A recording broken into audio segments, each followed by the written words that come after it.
سوکھ رہی ہیں، کسان سب پریشان ہیں، پانی کے نالے پڑے ہیں، مغرا کے بہت سارے علاقے ہیں، وہاں لوگوں کو پانی دستیاب ہی نہیں ہے، 2 دن پر 3 دن پر آتے ہیں، بڑھیا دور تو بھی چھوڑ دیجیے، اپنے ماحول میں دیکھیے، نگاہ دوڑائیے،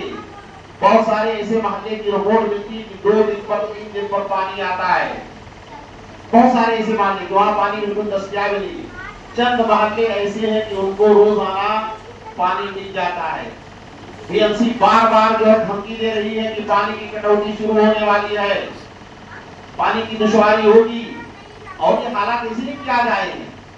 اور بھی حالات پیش آتے رہے ہیں۔ یوسف علیہ السلام کی بعثت سے پہلے، نبی بنائے جانے سے پہلے، جب آپ جیل خانے کے اندر تھے، قید کے اندر تھی، تب بھی وہاں جو ہے ان کو بادشاہ کو خواب آیا تھا کہ 7 سال تک قحط پڑے گا، اور اس قحط کی وجہ علماء نے لکھی کہ بے حیائی، بے شرمی، عورتوں کے اندر حد درجہ بے حیائی، بے شرمی آ گئی تھی کہ عورتیں زنا کرنے کے لیے، مرد زنا کرنے کے لیے سب بےتاب، بے چین، بے قرار رہتے تھے، تو اللہ تعالیٰ نے 7 سال تک ان کے اوپر جو ہے قحط نازل فرمایا، 7 سال تک بارش نہیں ہوئی۔ یوسف علیہ السلام نے اس 7 سال کو بڑی حسن خوبی کے ساتھ، تو اللہ تعالیٰ کا فیصلہ ہو چکا تھا ان کے گناہوں کی نوبت میں، پاداش میں، لیکن یوسف علیہ السلام نے اس 7 سال کو بڑی حسن خوبی کے ساتھ پورا مکمل فرمایا۔ آج میرے بھائی دوستوں حال یہ ہے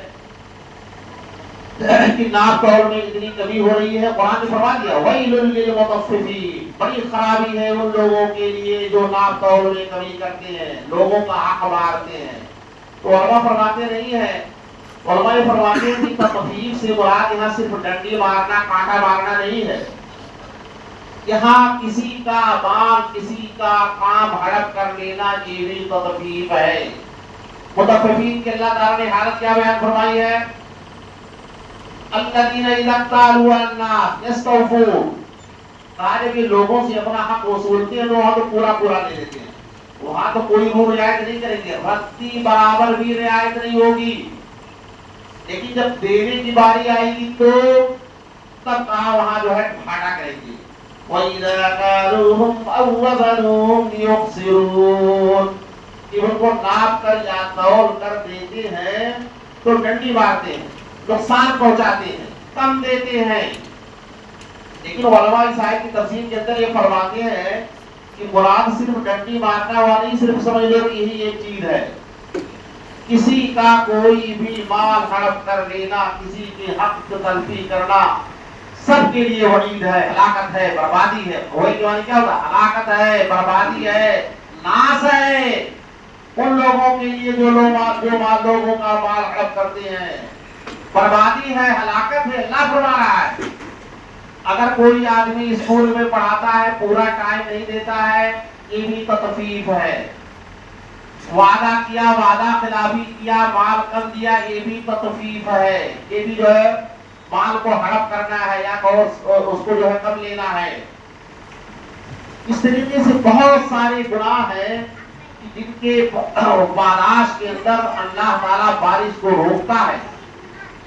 اللہ کے نبی صلی اللہ علیہ وسلم کے زمانے کے اندر بھی یہ واقعات پیش آئے، کئی حدیثیں ہیں۔ ایک واقعہ ایسا پیش آیا کہ بارش رک گئی اور ایسا شدید قحط پڑا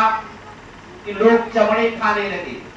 یہ مرتبہ تو ہجرت کے بعد آیا ہے، واقعہ پیش آیا کہ کفار مکہ کی جو ہے ایمان نہیں لاتے تھے، ایسا قحط پڑا کہ لوگ درخت کے پتے کھانے لگے، چمڑے بھوٹ کر کھانے لگے، جانور سب پیاس سے مرنے لگے۔